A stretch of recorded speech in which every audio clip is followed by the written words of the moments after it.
Okay, good morning, class. For today's video lecture, we will concentrate on the topic attention and concentration. So, this is supposedly discussed during your online class. Unfortunately, because of some issues on the internet, you were not able to do so.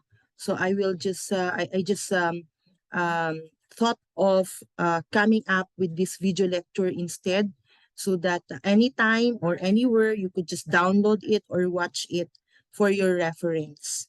Okay? So to the FSM 3A, I have started discussing this already, no?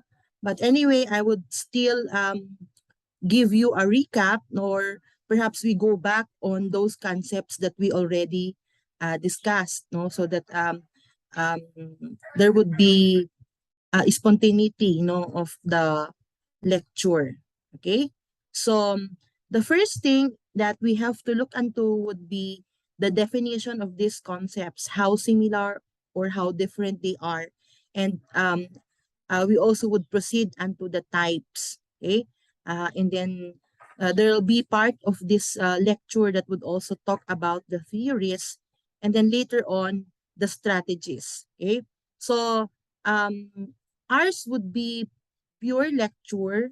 No, I mean, this video would be pure lecture, but later on, for our face-to-face, we will, um, what do you call this, execute or at least practice some of those strategies, because that is what matters, no, later, especially later on when you uh, would be in your coaching profession. Okay? So we look into attention and concentration as concepts, and perhaps try to contextualize it in the fields of sports and exercise. So it says here that within sports, coaches and athletes often use the words concentration, attention, and focus interchangeably. Okay? In fact, if we are to look into how different they are, there would be a very thin line of delineation. So, sa totoo lang, kapag binanggit natin ang attention, ang focus, ang concentration, para bagang ang naiisip natin ay they are synonymous terms. Okay?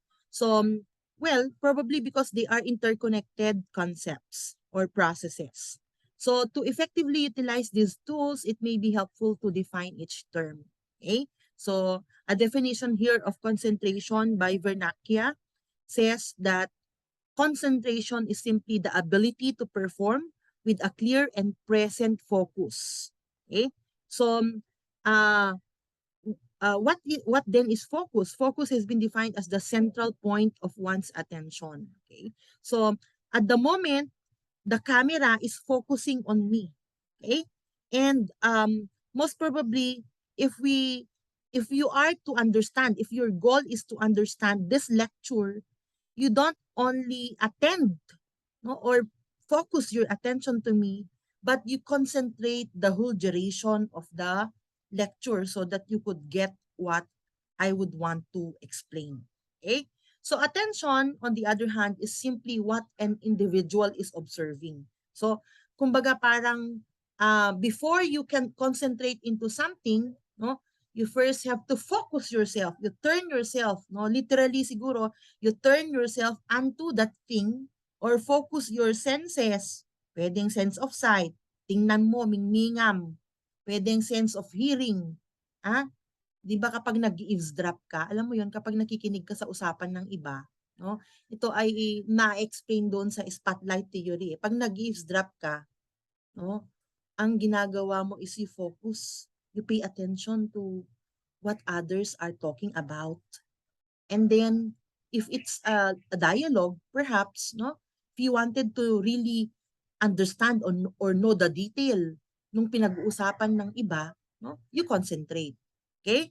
So it says here, when put together, an individual who is concentrating is said to have their attention focused clearly and presently on the task at hand. No? So, for instance, if you are in a volleyball court and you really want to immerse yourself with the game, no? So you really have to give focus or pay attention to all what's happening, no? So halimbawa pag nagse-serve yung pag may service ng bola, no? You focus on the person who serves the ball, no? And then you pay attention pag when the ball is up on air, you pay attention as to where it would probably fall, no? So that kung ano yung kumbaga parang um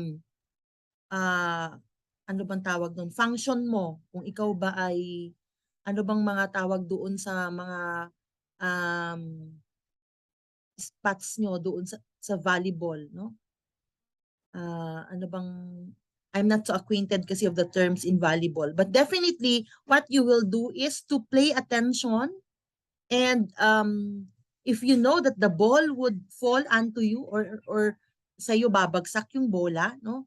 If you really is a person who concentrates all throughout the flow of the game, then there's no reason na hindi mo maibalik yung na-serve na bola. Okay? So once an athlete has developed the skills necessary for competition, their ability to control one's attention in order to concentrate on the demands of the task is essential to consistently execute the task. No? So that is how it is actually not only in sports but even in exercise. No? For example, in exercise, when the uh, the one who leads you, no, in the physical activity executes the move, no?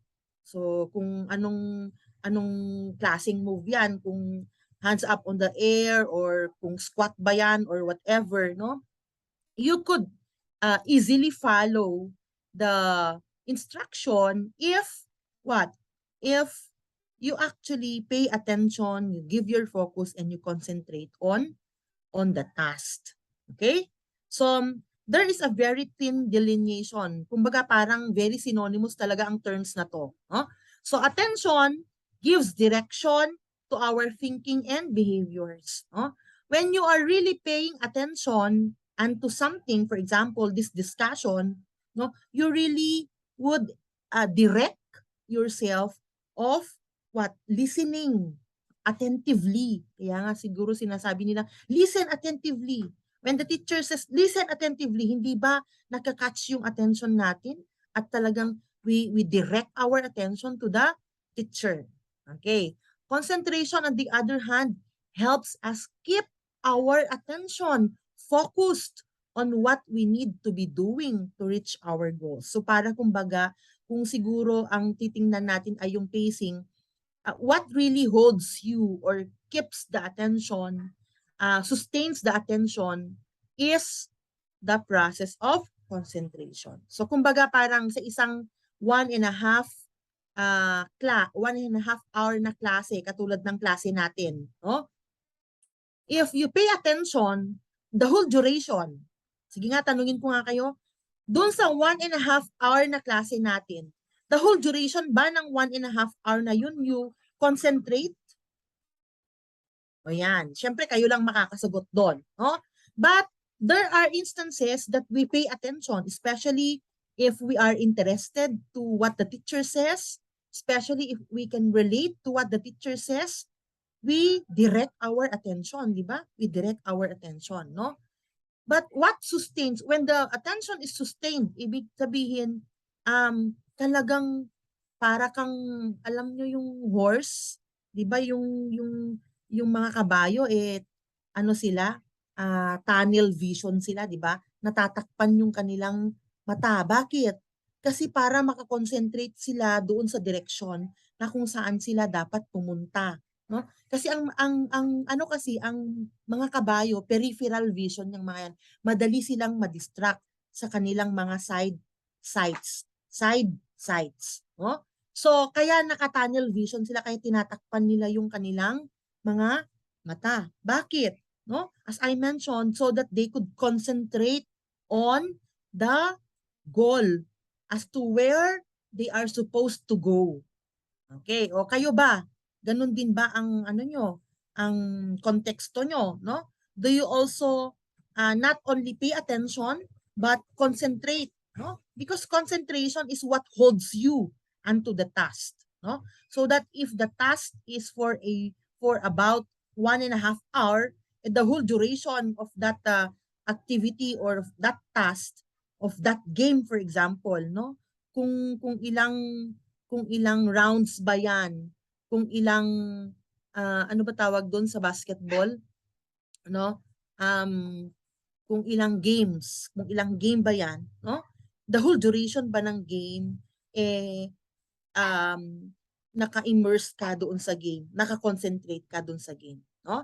So it's not only enough that you pay attention but you concentrate on the task at hand, be it a game, physical activity, or later on be it in coaching, no? Kasi coaches are not exempted of distractions, no? So okay, now we look into attention, no? So ang goal natin dito syempre, no, dapat kung ikaw ay isang coachee, kung ikaw ay isang athlete, hindi ka makakapag-concentrate if you don't decide or if you don't direct your attention or your focus onto something. So kailangan muna ang preliminary activity mo is to focus, to attend unto the task, and then to concentrate unto the task until it is finished. Okay. So attention therefore denotes the process. It's a process. It's a cognitive process actually. Okay? Attention and concentration are cognitive process. Ginagamitan natin ng isip. Ginagamitan nyo ba ng isip kapag kayo ay nagko-concentrate? Natural, no? These are mental activities. Okay? So attention denotes the process of exerting mental effort on specific features of the world around us, no? That speaks of external factors, no? There are two factors when it comes to attention, no? External factors and internal factors, no? So we pay attention to things, for example, in the environment, no? External in nature, when they are attractive. O di ba ang mga lalaki kapag nakakita sila sa daan ng mga babae with plunging necklines or with the big butts, no? Yung mga medyo malulusog, no? Typically malulusog, gifted, kumbaga, no? So hindi ba guys pay attention to this attractive scene, no? Why? Because you see, this attract the eye, no? And this attracts us.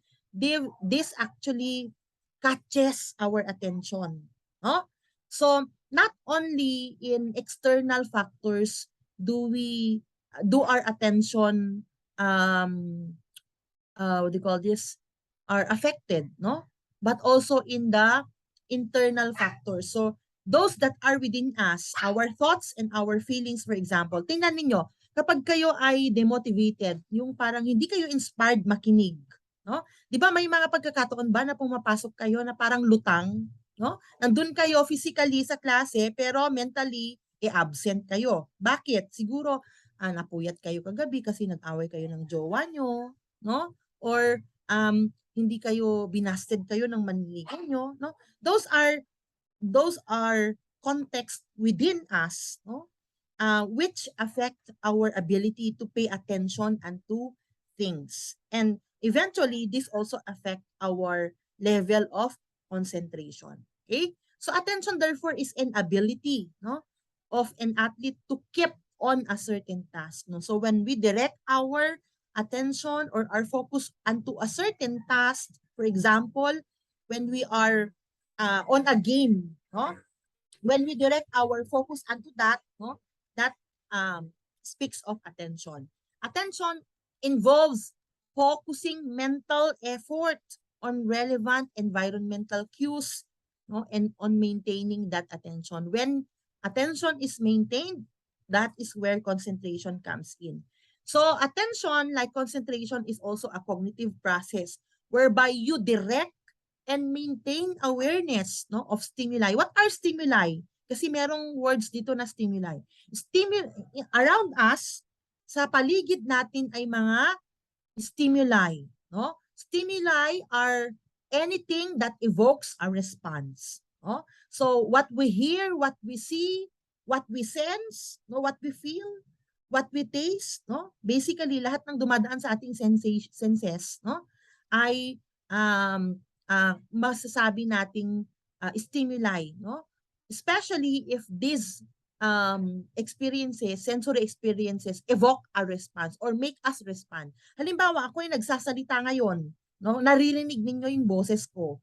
Pilit ninyong iniintindi at siguro tumatango-tango kayo kung kayo ay nag-a-agree, no? So that way you respond, you react. So I am a stimulus, I am an auditory stimulus. Bakit? Kasi naririnig ninyo ako. I am also a visual stimulus. Bakit? Kasi nakikita ninyo ako. Siyempre sa laki ko ba namang ito, imposibleng hindi niyo ako makita, no? So that is what a stimulus is, no? Anything around us, kahit ano sa paligid natin na maaaring makapag-catch ng attention natin at maaaring makapag-influence ng ating behavior. Okay? So for example, in a volleyball match, no? Can the audience be stimuli? Yes, yung hiyawan nila, no, yung boo, yung pagbubu nila. That can be a stimulus which can either distract the player, the athlete, or could all the more challenge them to focus themselves on the play. Okay? So for example, it says here, in sport, making a conscious effort to listen carefully to a coach instructions before a match involves attention. Definitely, di ba kapag bago ang laro or kahit sa kaligitnaan ng laro kapag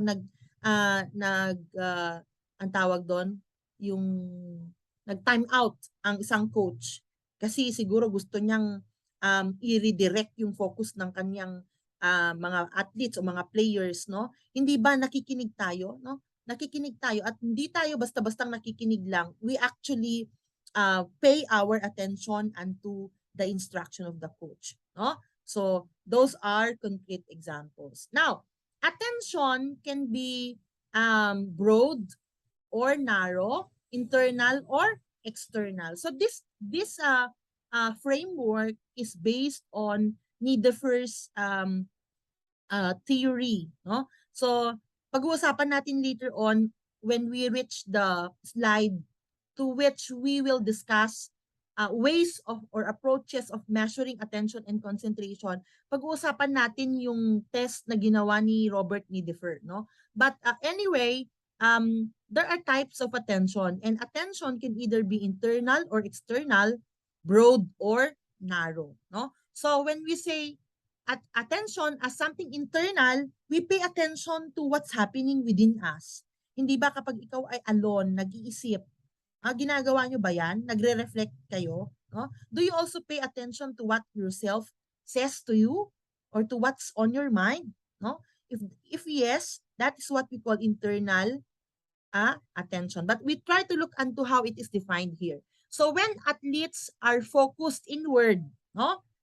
Ito yon. We focus ourselves onto our thoughts kung ano ang naiisip natin, yung ating emosyon. Kapag tayo ay nagre-reflect, no? Ano ba ang nagpe-preoccupy sa akin ngayon? Ano ba ang iniisip ko ngayon?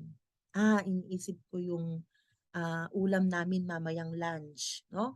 Or yung ulam namin mamayang dinner, no? Napakasimple pala ng mga iniisip nyo. Iniisip ko, ma'am, kung paano ko pagkakasyahin yung allowance ko kasi wala na, ubos na. Tuesday pa lang ngayon, no? So things like this, okay? So when we focus onto our thoughts, emotions, and our sensations, yung mga nararamdaman natin, masakit ba? Saang parte ang masakit? No? Those are internal focus, no? Athletes who are focused on the environment, no, outside of themselves, no, like for example, the weather condition, no, kagabi umuulan, ngayon umaaraw. Di pa lang umulan lagi para laging walang pasok. O di ba? May mga ganon, no? So when we focus ourselves to external stimulation, that's what we call external focus. Now, focus can also be considerate of the width, no? So this is according to Niederfer that there's such thing as a broad focus, malawak, no? So halimbawa sa isang soccer match, no? 'di ba napakaluwang ng field ng soccer, no? Yung pag yung ah ang tawag doon, yung pagsipa ng isang player doon sa soccer ball para ma-shoot doon sa goal. Ang tawag doon, hindi ko alam kung anong tawag doon, no? Um, kung ikaw ay isang athlete na broad ang focus mo, hindi lang yung player ang tinitingnan mo, no? Lahat ng galaw ng mga nandoon sa soccer field ay kinokonsidera mo. Okay? So it says here, broad focus is when athletes are paying attention to many things. Kumbaga, parang ikaw yung tipo ng tao na general yung nakikita mo, no? Yung kabuuan ng match ang nakikita mo. Okay? Whereas focusing on a specific point, kung ang tinitingnan mo lang ay yung may hawak ng soccer ball at kung kailan at kanino niya at kung saan niya ito sisipain, that actually points unto what we call a narrow focus. Okay? So, says here, the example is that the spot on the ball where a kicker wants to hit it, no? So, kung ang focus mo lang ay kung saan kaya pupunta yung bola, no? So, that's what we call a narrow focus. Okay? Now, in terms of our as to where we are, no? So, ang isang atleta o ang isang individual, no? Kasi hindi lang ito applicable sa mga athletes, sa atin lahat actually, no? Can either be in terms of focus, we are considered either as a broad external, no? Or a broad internal. Malawak ang sakop, malawak ang tinitingnan, ang kabuuan ng tinitingnan, ngunit external ba? Yung mga nasa labas ba? Nasa paligid ba? Or ang tinitingnan mo ay yung within, no? That's internal. No? Or narrow ba? Narrow external, kumbaga parang naka-tunnel vision ka lang, pero panglabas. O baka naman narrow, ang focus mo ay yung within. No? So it says here, when we say broad external attention paid to a large number of cues, maraming stimuli sa paligid ang kinokonsidera mo. No? This is required for open, skilled team sports. So if you are into a team sport like basketball, kailangan broad external ka, volleyball, no? Pag broad internal naman, attention is paid to internal thoughts and images. No? So sa isang chess match, for example, no? Kailangang broad internal ka, no? Medyo may analysis diyan, no? Tinitingnan mo broad kasi kinokonsidera mo pa rin yung chessboard, yung galaw ng mga anong tawag doon, kung check ba or what, no? Pero yung galaw ng ang tawag kasi doon, yung horse, king, queen, no? So kailangan broad ka, pero internal, merong analysis from within. Okay? Narrow external on the other hand, no? Focus targeting, which is the ability to block out distractions and focus on specific cues, no? So siguro for example sa archery o sa dart, no? So tinitingnan mo pa rin yung kabuuan ng target pero gusto mong very detailed na sana doon ka sa talagang pinaka-center at matarget mo yung gusto mong i-target, no? So required to target sports, sabi nga niya, no? Narrow internal, focus on a specific image, thought, or coaching point with a few other cues, no? So in golf for example, no? Internal 'yan. Bakit? Kasi you have to look for strategies or techniques for you to really hit and shoot the golf ball. Okay? So, that's narrow internal. Okay. Apart from external, internal, broad, narrow, attention could also be something that is sustained, selective, alternating, or divided. No? So when we say attention is sustained, no? Holding and maintaining, sustain nga, no? Dito siguro papasok yung concentration. Kaya kung napansin niyo, yung binigay kong learning material sa inyo, ang isa sa mga types of attention na is concentration. That is also what we call sustained attention. Bakit? When we hold and maintain attention over a period of time, for example, in a basketball match, in a basketball game, all throughout the 4 quarters, no, you are paying attention, your attention is sustained. That's concentration or sustained attention. Okay? Selective attention, on the other hand, selective attention from the term selective, no? Kapag sinabi nating selective, ha? Pinipili nyo, di ba? Oh, kasi na kumati pa nag-boyfriend, pa nag-girlfriend. Yeah? Pinipili nyo, selective. Okay? So, I also, when we say selective attention, no? Paying attention to specific input by the brain's ability to select the input we pay attention to, no? So sa dami-dami ba naman ng pwedeng jowain, halimbawa, o ng mga manliligaw sa inyo, no? You just really select, you just really pay attention to someone whom you are attracted with, or who catches your attention, o yung nakapagbighani ng iyong puso.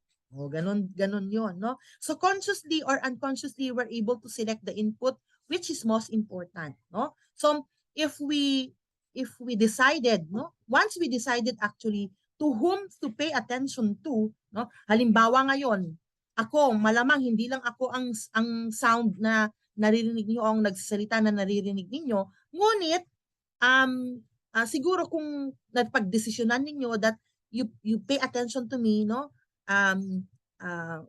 that is at the exclusion of the other stimuli, no? So kumbaga parang sige, ito na yung pinili ko, so hindi ko na bibigyan ng pansin o atensyon yung iba, no? Selective attention. Alternating is you switch attention from one to the other.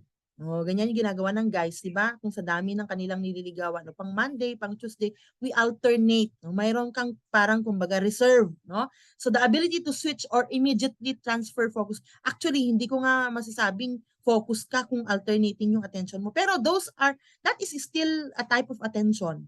You pay attention, but you alternate from one moment to the other. Basta kung ano teacher ka, met, niya? No, teacher ka, at one point, your attention is internal. Nag-iisip ka, no? At another point, your attention is external. From one student to the other, no? So that's alternating attention. No? For example, if you are checking the outputs of your students, kung task yan na execution, no? From one group to another, that's alternating attention. Divided attention, one's ability to focus on two or more things at the same time. Ito yung mga pinagsasabay nila. Oh, 'di ba? Bahala na kayo mag-isip kung ano yung mga pinagsasabay, no? Divided yung attention nyo, natural. Because although we are capable of doing two things at the same time, the fact still remains that your time and effort to really pay attention to these two things or two tasks at hand would still be divided. Kaya divided attention. Okay? Tingnan nyo, ang bilis-bilis. Ano? So, hindi naman halatang nagmamadali ako, no? Actually, meron akong training ngayon sa Andrews, no? So I just recorded, I made this PowerPoint last night, and I decided to record it early this morning. Unfortunately, I still have to let my daughter, prepare going to school, kaya ngayon ako nagre-record. Okay, so approaches for us to look into our attention and concentration levels, no? In what way? What are the approaches? So, there are three actually. You have your psychometric approach. From the term psychometrics, ginagamitan natin ng test. Dito pumapasok yung kay Robert Nidefer. Yung in-explain ko kanina na external, internal, broad, narrow, kay Nidefer yon. So, it involves the use of psychological tests to measure individual differences in people's attentional skills. Okay? Robert Nidefer developed the test of attentional interpersonal style. That's the PAIS, no? And this is based on the model, no, that postulates that people's attentional focus varies simultaneously, no? So simultaneously along two independent dimensions. It's either width or direction. Okay? So attentional direction refers to the target of one's focus, to which or to whom do we direct our focus or our attention to, no? So whether it is something external or internal, explain ko na yan kanina. Therefore, there are 4 hypothetical attentional foci, no? And this would be either you are a broad external, a broad internal, narrow external, or narrow internal. Na-explain ko na rin yan kanina. Okay? Now, another approach is neuroscientific approach. Kung yung psychometric approach, ginagamitan mo ng psychological test, ito naman ay ginagamitan ng neuroscientific techniques, no? In effort to reveal which parts of the brain are activated when an athlete is paying attention to a sport-related task, no? Actually, merong mga tools, merong mga kumbaga machines, no? So meron tayo nung tinatawag na electroencephalography, no? EEG. Kung merong ECG para sa puso, meron ding EEG para sa ulo, sa utak, no? Kasi ang premise ay kapag tayo ay nagpe-pay attention o nagko-concentrate sa isang bagay, merong part ng ating nerve cells ng brain na activated. Okay? A method that records electrical activity. Meron tayong tinatawag na neural impulse. Kapag tayo ay involved, engaged into any mental activity, there are neural impulses, no? Basta kung madayjay daloy ti kuryente, once nga pinlag mo, di ba? Sa isang gadget, halimbawa nagcha-charge ka. Once na pinlag mo yung charger sa electric doon sa ang tawag doon, saksakan, no? Merong kuryente na dadaloy papunta doon sa cellphone, no? Katulad din ng mental activity, no? Merong neural impulse. Kapag ikaw ay ito halimbawa ako ngayon ay nag-iisip ng kung ano ang sasabihin ko, no? There are neural impulses to and from the brain, no? I read the PowerPoint, that's external, no? From the eye, nakikita ko, but it did not remain in the eye, no? It's sent to your occipital lobe. The occipital lobe is the part of the brain which is in charge of visual perception, vision and visual perception. So kaya ako nakakapagsalita, itong mga pinag-explain ko sa inyo ay dahil pinoproseso yun ng utak, no? At kung makikita nyo, you can actually do that. We can actually measure that neuroscientifically through electroencephalography, no? So, merong mga ano yan, 'di ba dun sa sino ang nang nakaranas ng ECG? 'Di ba sa ECG yung binibigay sa inyo na result is parang merong mga alam niyo yung parang yung heartbeat ay yung parang graph, no? So ganun din sa EEG. Ganun din ang kumbaga result, no? Makikita mo kung anong activity, saan kaya mas merong shooting of nerve impulses, saan ka medyo parang relaxed, parang ganun. Okay? So meron din tayo yung fMRI, no? Kapag nadidiscuss siya, nauuntog, nababagok yung ulo, ginagawa actually itong mga to, no? fMRI and yung TMS. Okay? So the fMRI is the functional magnetic resonance imaging, a method to detect changes in the activity of the brain by measuring the amount of oxygen brought to a particular location within it. No? So our brain, like the different parts of the body, survive through oxygen. No?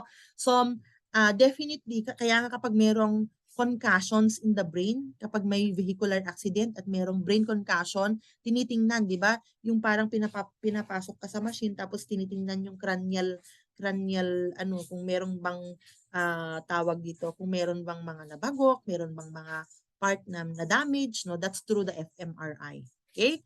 Transcranial magnetic stimulation, a method in which the functioning of a specific area of the brain is temporarily disrupted through the application of pulsating magnetic fields to the skull using a stimulating coil. Okay?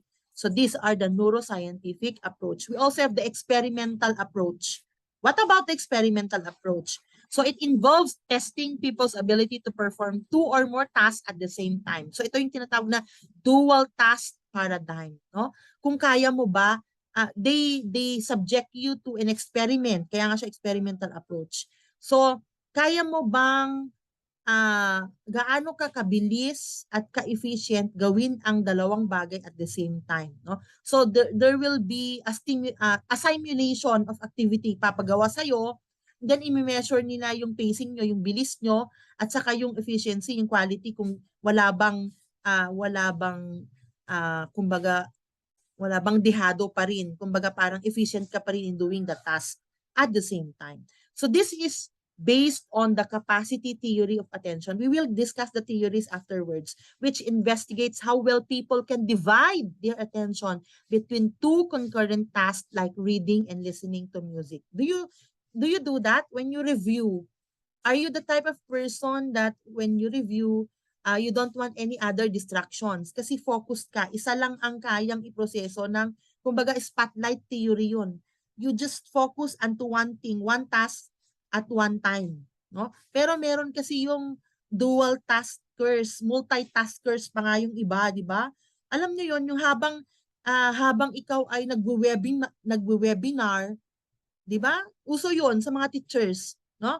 Lalong-lalo na nung pandemic, ikaw ay nagwe-webinar, maliban sa ikaw ay nagwe-webinar, nagche-check ka ng test o ng kung ano man ang ginagawa mo pang other task dyan aside from attending to the webinar. Do you think that is effective? Where there are people who are still effective even if they do multitasking, no? So gifted yung mga yon. Pero paano ba? It's a matter of conditioning kasi. Paano kayo nasanay, no? Kayo ba yung tipong tao na nasanay kayo to pay attention, to really review well while you are doing another task like listening to music, no? May mga tao namang hindi, no? Yung kumbaga parang one task at a time lang.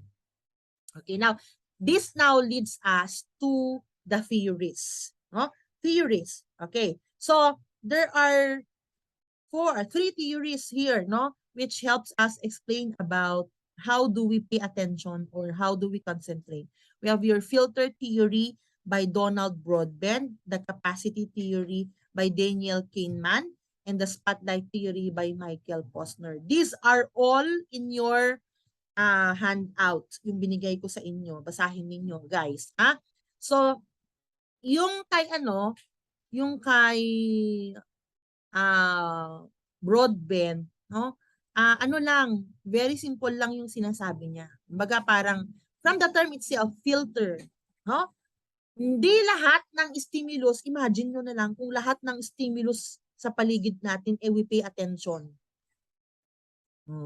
Nakikinig kayo sa akin, mamaya nagsasalita ang nanay nyo dyan sa tabi nyo, makikinig kayo kay nanay, mamaya meron yung pusa dyan, makikinig kayo dun sa pusa. So parang, wow, you cannot in any way attend to many things at the same time no matter how much you want, no?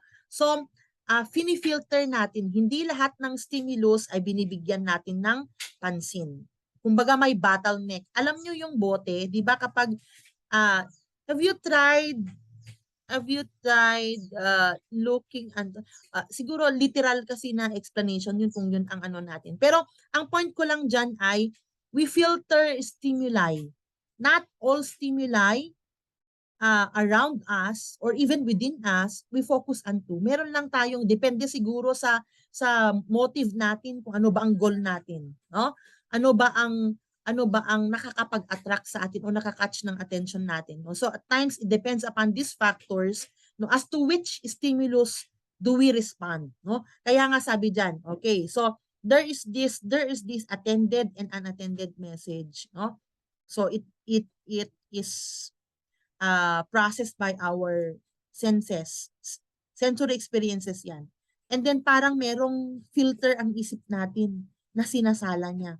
Parang kapag nagre-review ka, di ba? O ito yung binigay ko sa inyo na handout. Napakarami nang nandun. Pero saan ba kayo mas nagfo-focus? No, 'di ba fini-filter ng utak? Hindi lahat ng binasa ay nire-retain, pinaparating natin sa ating memory, no?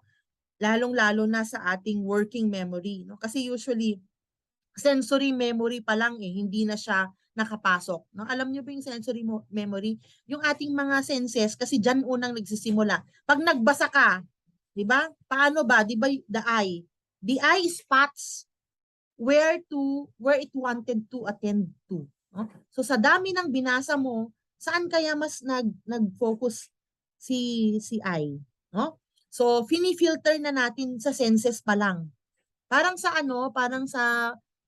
listening, sa hearing, 'di ba? Sa dami ng pinakinggan nyo sa akin, ano lang ba doon ang gusto ninyong papuntahin sa inyong memory, no? So ganun yung eksena dito sa filter theory. Okay? Now, ang isang disadvantage ng filter theory ay it cannot explain the phenomenon cocktail party phenomenon. No? Ano ba itong cocktail party phenomenon? Cocktail party effect describes the ability to focus one's listening attention on a single talker among a mixture of conversations and background noises, ignoring other conversations. It's a form of selective attention. No? So, na-discuss ko earlier kung ano ang selective attention, no? Sa dami ng stimulus sa paligid, no? We just only pay attention to something that we want to focus onto, no? Pero halimbawa, in a cocktail, siguro pwede din nating kunin yung example ng cocktail party, no? 'Di ba sa isang party, napakaraming tao, napakaraming ganap, no? At maaring tayo ngayon ay nag-uusap pero pwedeng nag-eavesdrop ka sa pinag-uusapan ng nasa katabing mesa, no? So parang the filter theory cannot actually explain the possibility that even if we are attending unto something like nag-uusap tayo ngayon sa mesang ito, pero kapag narinig mo yung pangalan mo dun sa kabilang mesa na binanggit nila, para bang you also, while you are attending to this conversation, you may also eavesdrop and listen to the conversation in the other table. So, the filter theory cannot account or cannot explain that phenomena, which this phenomena is very possible. No? So, perhaps we look into capacity theory. Yung cocktail party phenomenon, dito siguro siya papasok. Kasi ang brain natin may capacity to focus, to attend unto something or unto two things or even more than two things at the same time. So sabi dito, though attention is limited, no, in overall capacity, no, we still have the ability to carry out simultaneous tasks, no? So you are listening to me here, but at the same time, perhaps you are listening to someone else, no? Is that possible? No? Pwede, selective attention, divided attention, kung naalala ninyo. Okay? So, we still have the capacity, no? Yun sa pagre-review na nga lang, you are reading, but you are listening to music, no? We have the capacity to still do two or more than two tasks at the same time. Okay? So, yan, selective attention or is explained under the capacity theory. Okay? Ito naman, spotlight theory of attention. Theory which holds that we can move our attention around to focus on various parts of our visual field. Kumbaga parang we just focus onto what we want onto. So in a crowd, sa isang crowd for example, kung nandun yung crush mo, hindi ba kahit sa dami ng tao sa paligid mo, talagang you direct your focus onto that spot. Yung crush mo, yung spotlight, siya yung, alam nyo ba yung spotlight? 'Di ba kapag halimbawa sa isang program, no? Kapag ina-announce yung speaker, 'di ba? Pinapapunta sa kanya yung spotlight. Parang ganoon 'yon, itong spotlight theory, no? So sa dami ng tao sa paligid, parang spotlight mo yung taong nakakatch ng attention mo. Ganon din sa task, no? We pay attention unto that part, no, of the task, no, which we just wanted to pay attention to. Okay. Now, this time, we also look into issues and strategies. Yung strategies, bypassing lang natin gagawin mga guys dito sa discussion. Kasi sa Thursday, no, I'll do a wrap up and then we do samples of the strategies. Okay? So what are some of the issues? The issues definitely speak of the distractors. Distractors can either be external or internal. Okay? So, external distractors, natural, di ba kapag nagkiklase tayo, yung mga classmates nyo, distractors din yung mga yan. Bakit? Meron yung mga, may mga sinasabi na wala namang kwenta. No?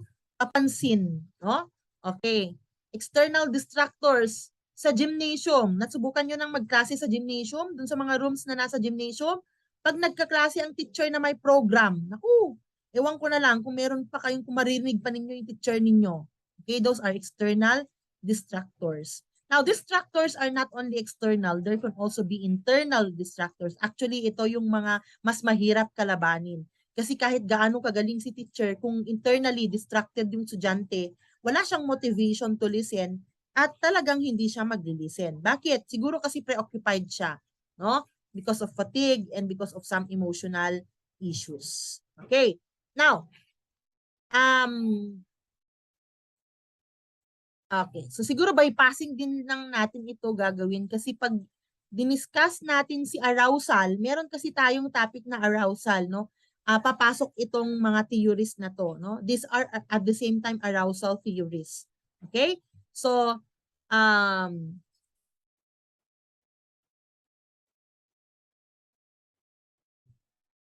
siguro i-ano natin ito, i-kwan na lang natin ito.